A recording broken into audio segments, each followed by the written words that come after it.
Ujú. Claro que está apagado, ¿verdad?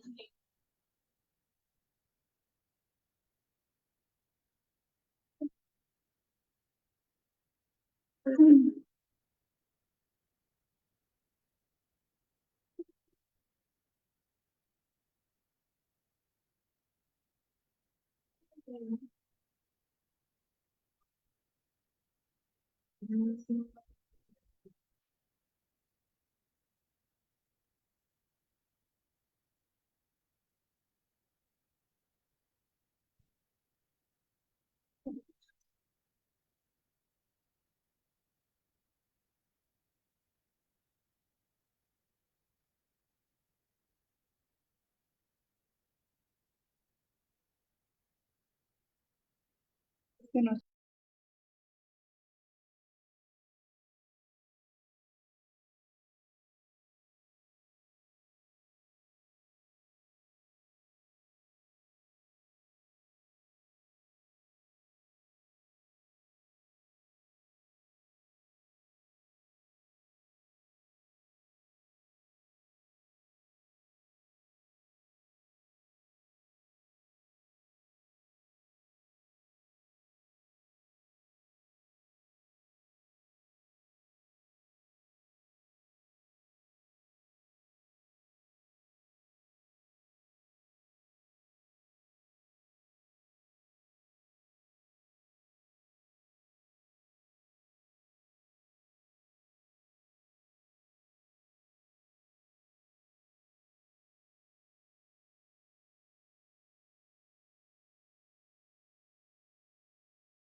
Buenas tardes, les saluda Gina Guaitaya, asesora del Centro Internacional de Actualización.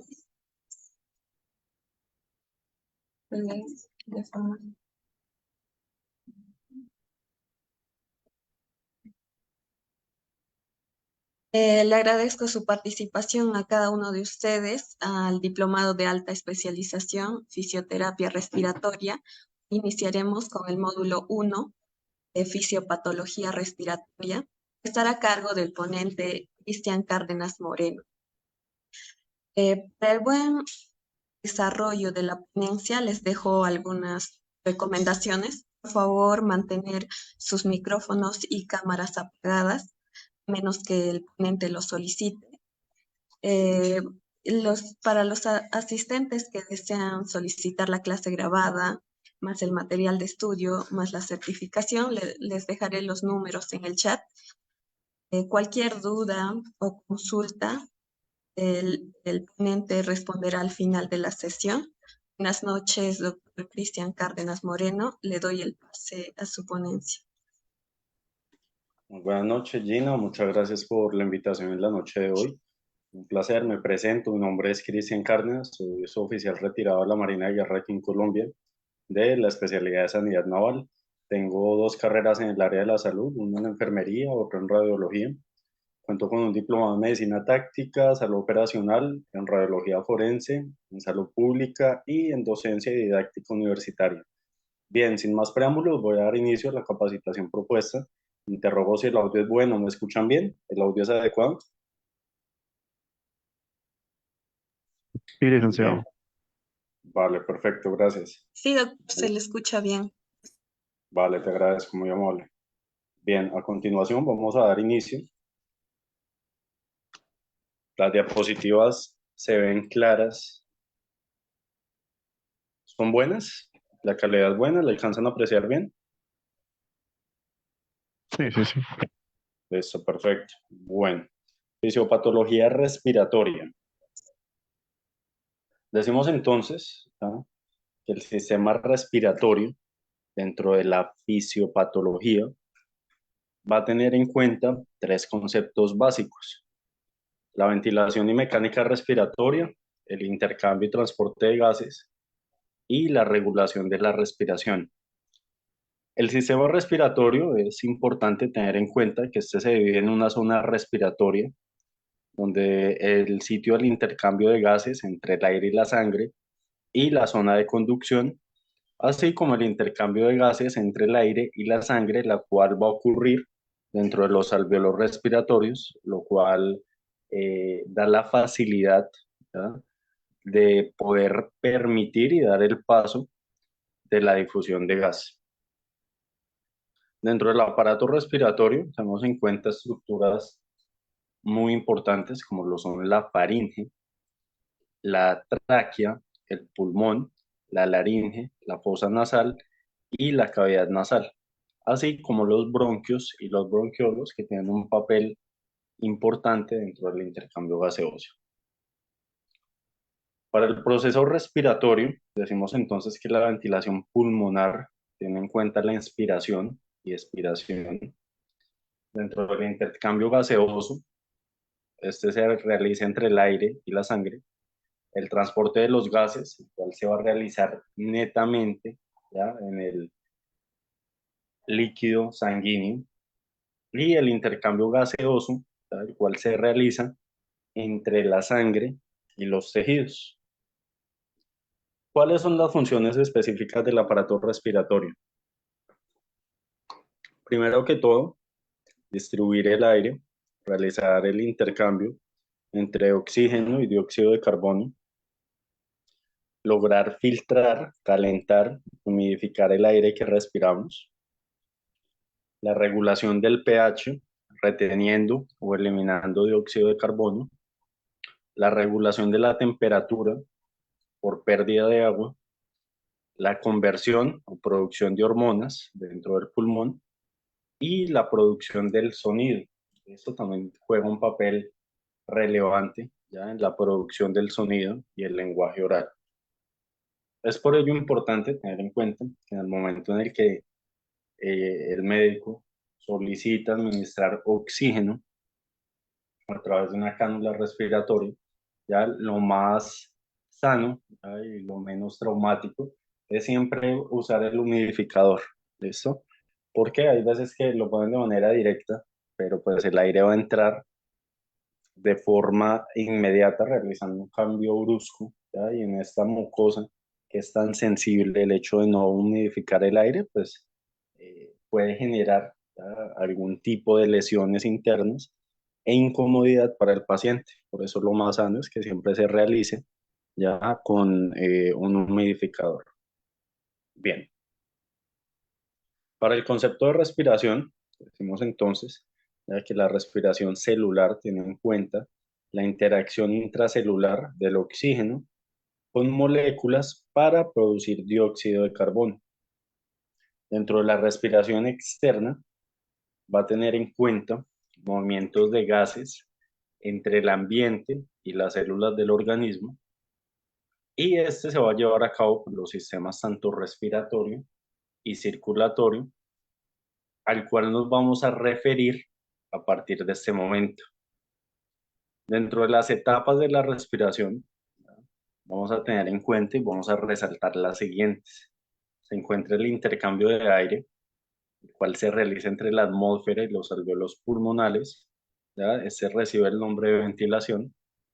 Por otro lado, tenemos el intercambio de oxígeno y dióxido de carbono, el cual se realiza entre el aire del alvéolo y la sangre.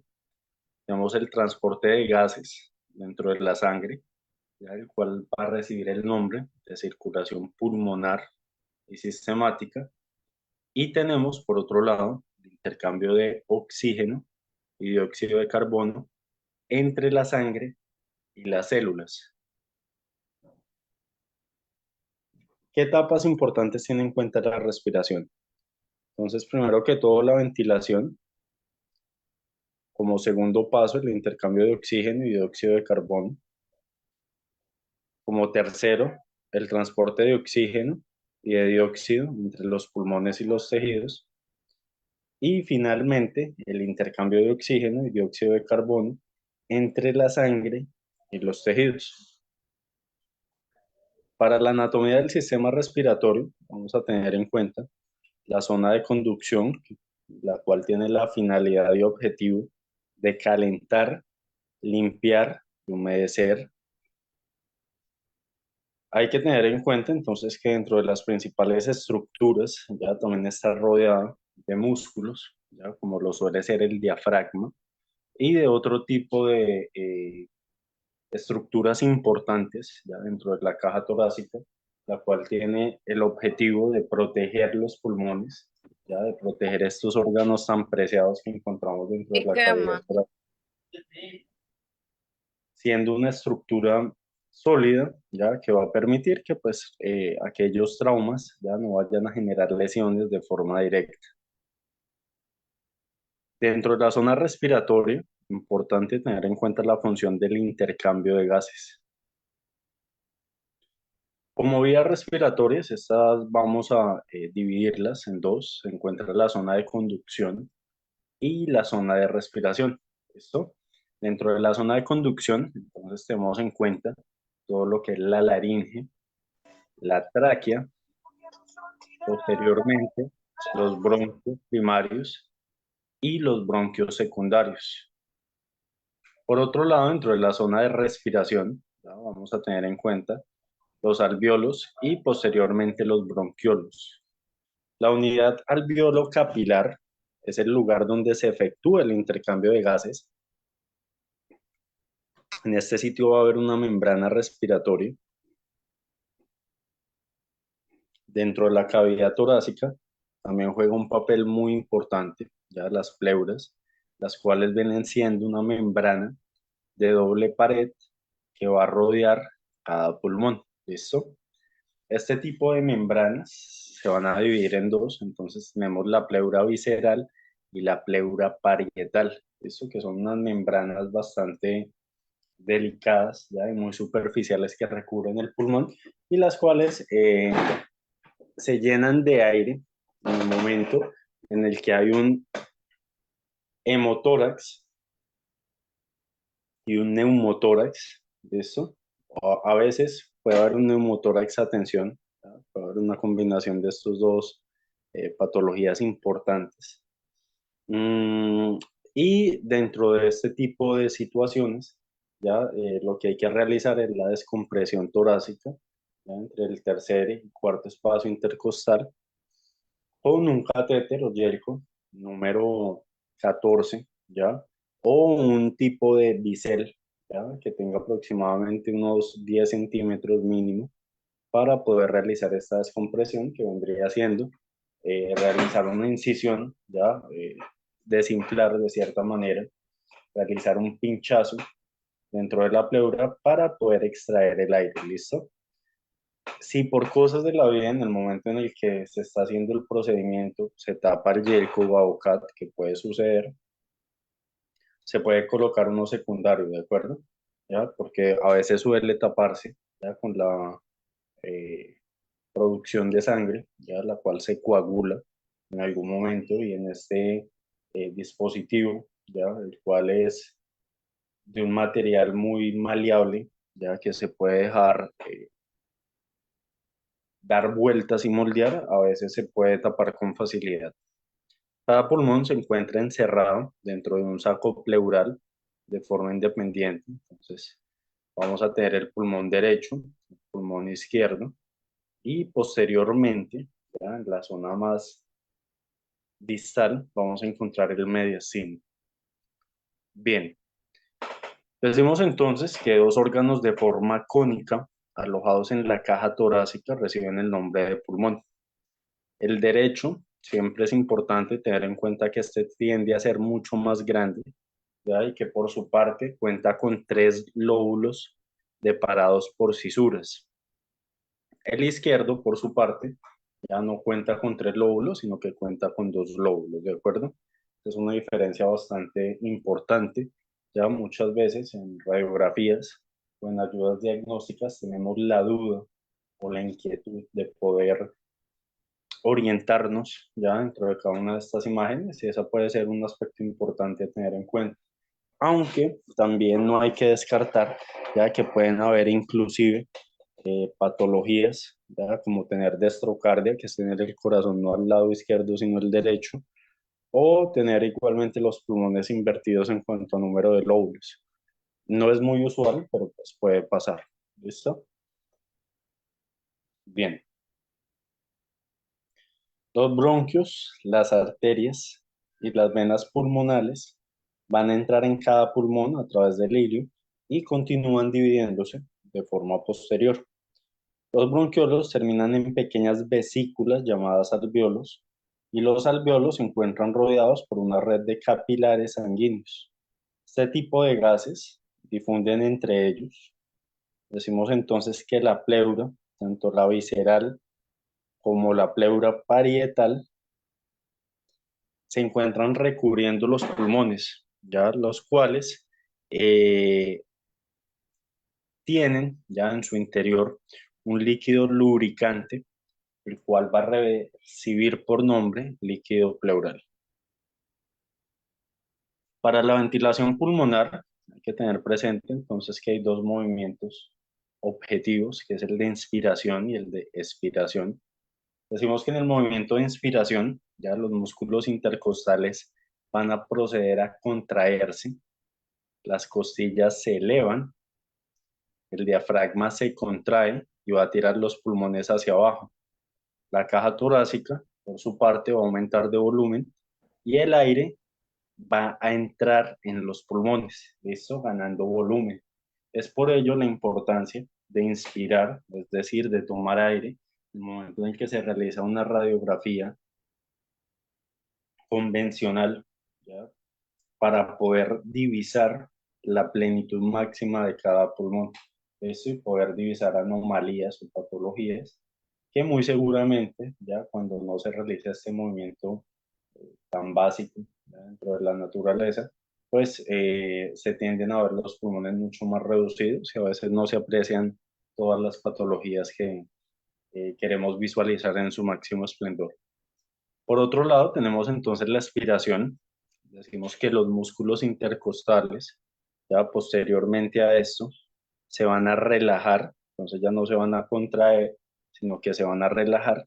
Las costillas proceden a bajar, el diafragma se relaja y la caja torácica procede a disminuir de volumen. El aire, por su parte, va a proceder a salir de los pulmones. Entonces hay que tener en cuenta ya que inspiración es ingreso de aire, expiración, salida de aire. ¿Listo? Bien. Dentro de los parámetros respiratorios, cabe resaltar la capacidad pulmonar total, la cual en una inspiración forzada suele ser, ¿ya?, de 6 en hombres y en mujeres de 4,5. Dentro de la capacidad vital, en condiciones de máximo esfuerzo, suele ser de 4,5 en hombres y 3,2 en mujeres. Por otro lado, para el volumen residual, el aire que queda en los alvéolos tras la expiración es alrededor de 1,0 y el volumen de ventilación o capacidad respiratoria va a tener una inspiración normal, unos 500 mililitros, de los que llegan a los alvéolos, y 350 mililitros. Por otro lado, la frecuencia ventilatoria, frecuencia respiratoria, tiene que ser entre 12 a 18 o 12 a 20 respiraciones por minuto, ¿listo? Esto aplica para un adulto promedio, pero hay que tener en cuenta entonces que los niños, ya por su parte, tienden a realizar estos movimientos respiratorios con mayor frecuencia, entonces la frecuencia ventilatoria va a ser diferente. Para los intercambios de gases, hay que tener presente que estos tienen lugar por difusión de los mismos gases. Se va a producir por las diferencias de presión parcial entre el alvéolo y la sangre para cada uno de los gases. La presión parcial, por su parte, suele ser proporcional a la concentración en una mezcla de gases y hay que tener en cuenta que en el intercambio de gases ya hay una presión que tiende a ser parcial.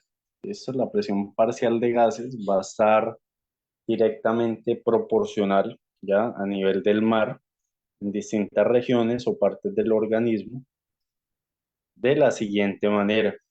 ¿Listo? En el aire encontramos un oxígeno de 160 y un dióxido de carbono de 0,3. En los alvéolos, por su parte, encontramos un oxígeno de 100% y un dióxido de carbono de 40. La arteria tiene una oxigenación de 95 y un dióxido de carbono de 40. Por otro lado, en el intersticio va a tener una oxigenación de 40 y un dióxido de carbono de 45. Para la célula va a tener una oxigenación de 35 y un dióxido de carbono de 46. Finalmente, ya para la vena, se suele tener una oxigenación de 40 y un dióxido de carbono de 45. El transporte de oxígeno por la sangre, entonces vamos a tener presente que el 97% es transportado por la hemoglobina, la cual posteriormente va a estar formándose en la oxihemoglobina, y la hemoglobina ya va a contener 4 átomos de hierro en forma de ion ferroso y cada uno de ellos se va a unir en forma reversible a una molécula de oxígeno. El 3% restante ya va a proceder a transportarse de forma disuelta en el plasma sanguíneo. Dentro del transporte de oxígeno por la sangre, entonces vamos a tener en cuenta que los glóbulos rojos son aquellos que contienen un número grande de moléculas de hemoglobina, las cuales van a tener la función de transportar oxígeno. En la molécula de hemoglobina, el oxígeno se fija al hemo, en la molécula de hemoglobina, y va posteriormente ya a tener en cuenta el transporte de oxígeno por la sangre. Hay que partir, ya que la hemoglobina es 200 veces más afín por el monóxido de carbono que por el oxígeno. En presencia de dióxido de carbono se va a formar carboxihemoglobina de color rojo cereza, la cual no puede transportar oxígeno. Finalmente se produce la muerte por hipoxia, pero no se va a presentar cianosis. ¿Listo? En casos ya muy puntuales, cuando hablamos de cianosis, estamos hablando que no está llegando la cantidad de oxigenación requerida ya por el cuerpo y posteriormente, pues, este se comienza a colocar ya de un color morado ¿ya? Y perder pues la pigmentación natural, ¿ya? Que comúnmente conocemos. Transporte de dióxido de carbono por la sangre va a contar con el 65%, el cual se transporta como ion bicarbonato. El 25%, por otro lado, se transporta unido a la hemoglobina en forma de carbamidhemoglobina, y el 10% se va a transportar disuelto directamente en el plasma. Para la respiración celular, este proceso metabólico por el que los nutrientes se combinan con el oxígeno y se descomponen liberando energía, va a ocurrir ¿en dónde? En las mitocondrias de las células. ¿Listo? Esta energía es utilizada con la finalidad de dar la síntesis de moléculas de ATP.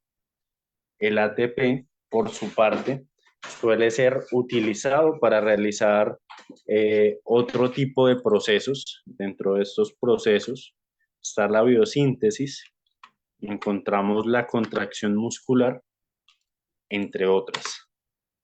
Bien,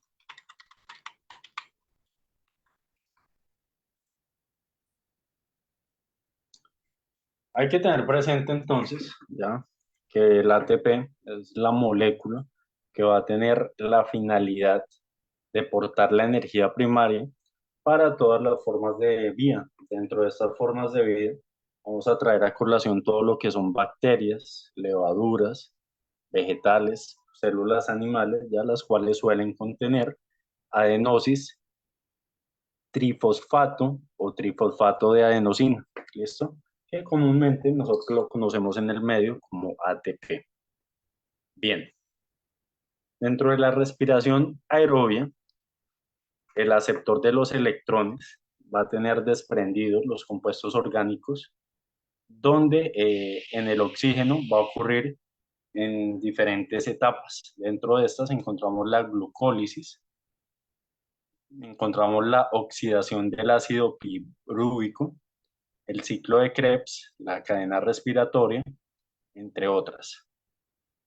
Para la regulación de la respiración, entonces vamos a partir ya de que el objetivo de este siempre va a ser ¿cuál? Mantener los niveles de oxígeno y de dióxido de carbono, en donde en la sangre, dentro de unos márgenes estrechos que van a permitir una funcionalidad celular de forma adecuada. Además, dicha respiración debe integrarse con el sistema digestivo, la emisión de sonidos, así como la tos. ¿Listo? Como ya lo expresamos anteriormente, una de las funciones elementales ya de la respiración también era la producción de sonidos, ¿ya? Y con esta emisión de sonidos, pues también con la tos y el generar la voz. El sistema está formado por unos centros respiratorios, ya que se encuentran distribuidos en varios grupos de neuronas. Estos se encuentran integrados en el tronco del encéfalo o del bulbo raquídeo. El control nervioso de la respiración va a tener presente el patrón cíclico de respiración, el cual se puede modificar por diversos estímulos, por cambios en el pH o en la concentración de dióxido de carbono o oxígeno. Bien. Teniendo esto en cuenta, decimos entonces que hay varias situaciones como ejercicio, emociones, cambios de presión arterial y temperatura, ya los cuales entran a tener un papel trascendental en el control nervioso de la respiración. ¿Esto? ¿Por qué es importante el pH? El pH por su parte es importante ya que pues esta medida nos va a ayudar a indicar la acidez o la alcalinidad del agua. Mm, También encontramos la regulación de la respiración. Dentro de la regulación de la respiración decimos que este control nervioso por su parte se basa en la presencia de unos mecanorreceptores en pulmones, vías respiratorias, articulaciones y músculos que posteriormente van a recoger información y la transmiten a los centros respiratorios. Cuando aumenta por su parte la concentración de dióxido de carbono en sangre o cuando aumenta la concentración de iones de hidrógeno en sangre, Se estimulan los quimiorreceptores dentro del cuerpo carotídeo y la órtica, así como la velocidad de la respiración va a tender a aumentar para eliminar el exceso de dióxido de carbono. Los movimientos respiratorios se desarrollan de forma involuntaria, pero se pueden modificar de manera voluntaria al tener que conexiones con la corteza cerebral. ¿Listo? Entonces, si bien es cierto, ya que hay una manera involuntaria de realizar ejercicios respiratorios o movimientos respiratorios, esta se puede controlar, ¿ya? De forma mecanizada, de forma mentalizada, de forma voluntaria, a través de las conexiones que tiene con la corteza cerebral. Dentro de los quimiorreceptores, entonces, cabe destacar ya los centrales y los periféricos. Decimos entonces que dentro de los quimiorreceptores centrales, vamos a decir que estos no detectan cambios de forma indirecta por cambios del pH. ¿Listo? Bien. Hay que tener en cuenta entonces que el PO2, ya, por su parte, la presión parcial de oxígeno, va a proceder a medir la presión del oxígeno que se disuelve en la sangre y que tiene pues como finalidad poder mover el oxígeno de los pulmones hacia el resto del torrente sanguíneo. Por otro lado, tenemos entonces quimiorreceptores periféricos. Estos van a detectar cambios igualmente en la presión parcial de oxígeno o lo que nosotros llamamos PO2 de forma directa, ¿listo? Bien, entonces teniendo esto en cuenta, ya que los quimiorreceptores vamos a dividirlos tanto en centrales o periféricos. Los quimiorreceptores son estos receptores sensoriales, ya células especializadas que se encargan de detectar sustancias químicas y posteriormente redireccionar o poder transmitir esta información al sistema nervioso central. ¿Listo? Dentro de las células quimiorreceptoras que perciben diversos estímulos externos, podemos traer a colación el gusto, el olfato o estímulos internos, como las concentraciones de oxígeno y el dióxido de carbono en sangre. Bien, para los conceptos físicos, decimos entonces que la elasticidad, por su parte, es la capacidad de un tejido, ¿ya?, que va a tener como objetivo expandirse y retornar a su situación original sin deformarse o romperse, es decir, sin perder la forma. Y el aire, por su parte, es una mezcla de gases cuya presión total es la suma de las presiones parciales de cada uno de ellos. ¿Listo? Esto recibe por nombre la ley de Dalton. El aire se mueve a favor del gradiente de presiones. Decimos entonces que se aplica también a presiones parciales de cada gas y la presión ejercida por un gas va a ser inversamente proporcional al volumen que ocupa. ¿Listo? Esto recibe por nombre la ley de Boyle. ¿Listo? En conclusión, ya para no alargarnos y ser puntual. Bien, tenemos entonces presente ya que la ley de Boyle es una ley de los gases, la cual, en conclusión, se va a encargar de relacionar lo que es el volumen con la presión de cierta cantidad de gas mantenido a una temperatura constante o neutral. Para la mecánica ventilatoria, decimos que la ventilación pulmonar es el movimiento del aire que va a proceder a mover los pulmones y la ventilación pulmonar va a depender de dos situaciones concretas. Dentro de estas dos situaciones vamos a hablar entonces de el volumen de aire que entra en cada inspiración y de la frecuencia respiratoria. Bien. Los músculos respiratorios, por su parte, se van a encargar de modificar el volumen de la caja torácica. Es decir, van a jugar un papel importante en el área, ya que esta va a tomar a partir de los movimientos naturales, tanto de inspiración como de expiración. Para los músculos inspiratorios, entonces vamos a tener en cuenta el diafragma, los intercostales externos, los escalenos y el esternocleidomastoideo, ¿listo? Por otro lado, vamos a tener entonces muy presente, ya que el diafragma, pues es un músculo de forma cúpula, ya que va a tener la función de separar la cavidad torácica. Entonces, esto hacemos alusión a lo que es el pulmón y los corazones de la cavidad abdominal. Esto entonces suele ser este punto medio, ya que se va a encargar de dividir la cavidad abdominal de la cavidad torácica. Bien. Por otro lado, tenemos los músculos expiratorios. Dentro de estos están los intercostales internos y la pared abdominal. En el proceso de inspiración, entonces vamos a proceder a entrar aire. El diafragma se encuentra contraído y el volumen torácico va a tender a ¿qué? Aumentar. La inspiración siempre es un movimiento muy activo y por otra parte la expiración es aquella salida del aire donde el diafragma procede a relajarse y el volumen torácico tiende a disminuir.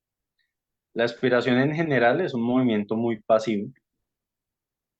Hay que tener en cuenta entonces que ¿por qué entra y sale el aire de los pulmones? Entonces tenemos tres momentos claves. Tenemos el reposo, tenemos la inspiración y tenemos la expiración. En reposo, la presión alveolar y la presión atmosférica va a tender a ser la misma, igual. En la inspiración, la presión alveolar va a ser menor que la presión atmosférica.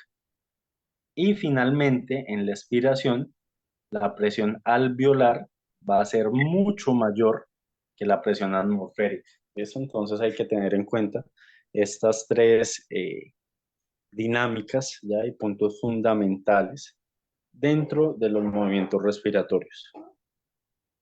La integridad de la pleura, por su parte, es esencial ¿ya? Con el objetivo de mantener expandidos los pulmones y para la mecánica ventilatoria. Decimos entonces, ya que en un pulmón normal vamos a encontrar lo que son las costillas, el desplazo interpleural, la pleura visceral y parietal, sin ningún tipo de abombamientos, ya netamente eh, funciones de protección y recubrimiento. Y por otro lado, en el neumotórax, ya que viene haciendo entonces el ingreso de aire, hay que tener en cuenta entonces que cuando digo hemo estoy hablando de líquido, y cuando digo neumo, ya estoy hablando de aire, viene siendo el ingreso de aire a partir ya de un cuerpo extraño, generalmente tiene a ser una hoja blanca, ya la cual recibe el nombre de hoja blanca por ser ese brillo que se le ve al metal ya en el momento en el que reluce, ¿ya? Es por eso que se llama arma blanca. En el momento en el que realice el trauma, ya y la laceración, va a generar el colapso del pulmón y posteriormente la pleura visceral y parietal va a comenzar ya a llenarse de aire, lo que conocemos con el nombre de neumotórax. Por otro lado, contamos con las resistencias pulmonales. Este tipo de resistencias elásticas, estáticas, van a depender de la distensibilidad pulmonar. Cuando hablamos de distensibilidad, estamos hablando de la elasticidad y la tensión superficial, las cuales son más importantes en condiciones normales. Dentro de las resistencias aéreas, entonces también encontramos aquellas que son dinámicas. Estas por su parte suelen depender del diámetro de la vía aérea y del flujo del aire. Estas pueden ser muy importantes en patologías, ¿por qué? Por estrechamiento de la vía, ¿ya? En cuanto a patologías de asma y bronquitis crónica. Bien, teniendo en cuenta entonces ya la fisiopatología de la respiración, ¿ya? Vamos a hacer un pequeño esbozo ¿ya? Y un pequeño inicio a la manera en que vamos a relacionarlas con la radiografía de tórax. Decimos entonces ya que la fisiología respiratoria, la fisiopatología respiratoria, va a tener en cuenta entonces la división de la zona respiratoria, así como de las estructuras y las funciones fundamentales que tienen que en el intercambio tanto de gases, de aire y la sangre. Vamos a tener entonces en cuenta ya que la función elemental va a ser siempre la difusión de gas. Cuando hablo de gas estoy hablando de oxigenación en todo el torrente sanguíneo y el cuerpo de forma general. ¿Qué hay que tener en cuenta entonces? ¿Ya? Y es bueno y bonito hacer una relación con las ayudas diagnósticas. Generalmente, en una placa que suele ser tan simple, pero que nos arroja información tan preciada, como lo es la radiografía de tórax, ya que esta pues, tiene una amplia disponibilidad. ¿Ya? La radiografía convencional es una manera muy práctica de poder observar la cavidad torácica sin ningún tipo de contratiempo, ya de una manera muy general y a partir de allí pues poder también eh, inclinarnos por alguna patología específica. Es un examen de bajo costo en comparación con una tomografía, con una resonancia, con un examen mucho más especializado. Tiene información cardiorrespiratoria de muy alto valor y es la forma primaria en que se suelen descubrir las anormalidades y segundo, interpretarlas de una forma adecuada. Para poder interpretar ya, esta correcta interpretación radiológica a partir de la fisiopatología respiratoria ya, y de la manera en que se tiene que interpretar ya, y poder sacar una deducción, vamos a determinar si el estudio ya, pues viene a ser técnicamente aceptable y si va a identificar la anatomía básica de forma normal. Es importante decidir, de acuerdo a una estrategia preestablecida, si el hallazgo que se encuentra va a corresponder a una alteración que se relaciona con el cuadro clínico del paciente. Entonces, las ayudas diagnósticas, por su parte, tienen la función de que de poder ser los ojos ya, del médico dentro del cuerpo del paciente.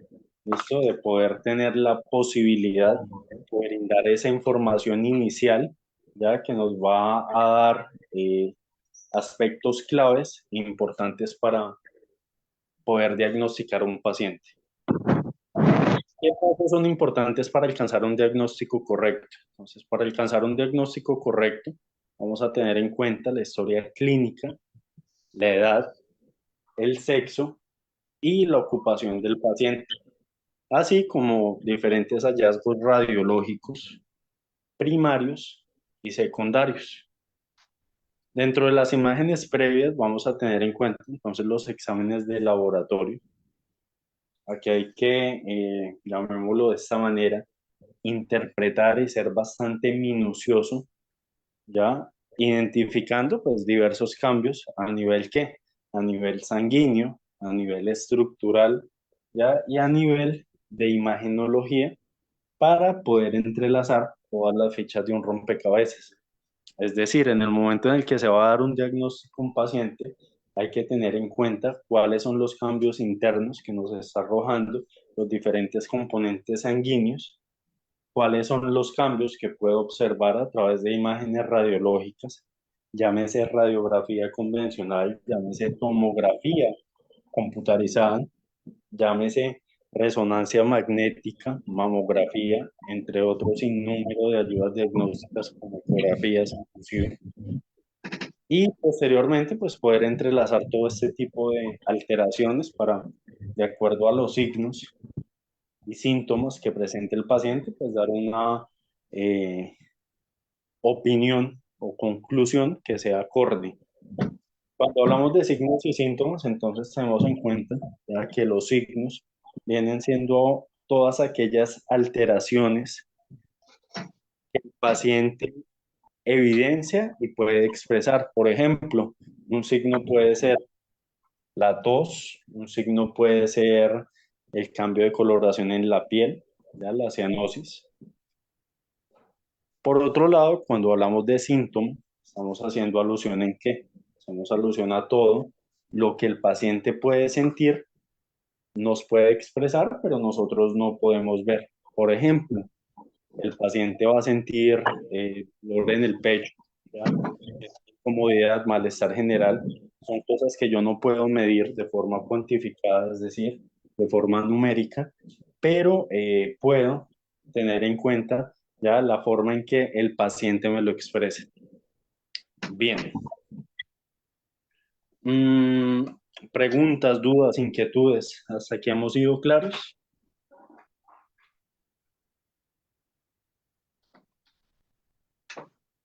Sí, doctor, hasta el momento todo claro. Bien, perfecto. Muchas gracias. Bueno, finalmente, pues vamos a terminar con los criterios de calidad técnica, ya para poder dar por finalizada la capacitación del día de hoy, de acuerdo al cronograma que se tiene propuesto. Y no entrar de pronto en otra temática diferente, pero pues siempre me gusta dar una información adicional y poder relacionarla con las profesiones que ejerzo. Bien, dentro de los criterios de calidad técnica, entonces tenemos en cuenta, ya que el paciente se tiene que encontrar de pie, y rigurosamente de frente. Los extremos internos de las clavículas deben estar a la misma distancia de la apófisis espinosa, es decir, que se tiene que ver de manera muy armoniosa. Y también para el tema de las mediciones, ¿no? Esta es en apnea, inspiración máxima, ver hasta el sexto arco costal anterior por encima de las cúpulas diafragmáticas. Y por su parte, las escápulas tienen que estar proyectadas fuera de los campos pulmonales.